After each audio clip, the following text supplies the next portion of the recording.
लाल की हत्यारों की विचारधारा का विरोध नहीं किया, लेकिन आज वो हत्यारों की विचारधारा का सच दिखाने वाली फिल्म का विरोध जरूर कर रहे हैं।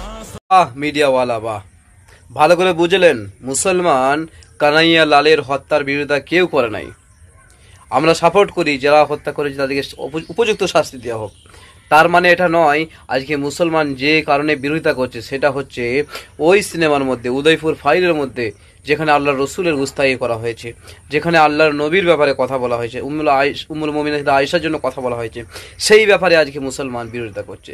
কোনো মুসলমান ওই কানাইয়া লালের হত্যার জন্য কেউ বিরোধিতা করছে না। এই সিনেমাটার জন্য সিনেমা দেখানো হোক, রিলিজ করা হোক, তবে আল্লাহর রসুলকে কেন অপমান করা হবে, এটা আমাদের মুসলমানদের বক্তব্য। আর এই মিডিয়াওয়ালা চাটুকারিতাওয়ালা দেখেন কত সুন্দরভাবে মানুষকে বিভ্রান্ত করার জন্য কেমনভাবে বলছে যে কানাইয়া লালের হত্যার জন্য ভারতে কি এটা সবার প্রথম হত্যা হয়েছে, এর পূর্বে কোনোদিন কোনো হত্যা হয়নি? তাহলে কি আপনারা কি ভুলে গেলেন যখন আখলাককে মারা হয়েছিল ধর্মের নাম জিজ্ঞাসা করে, পেহলু খানকে মারা হয়েছিল ধর্মের নাম জিজ্ঞাসা করে, আপনারা ওইগুলোর জন্য একবারও কথা বলছেন না?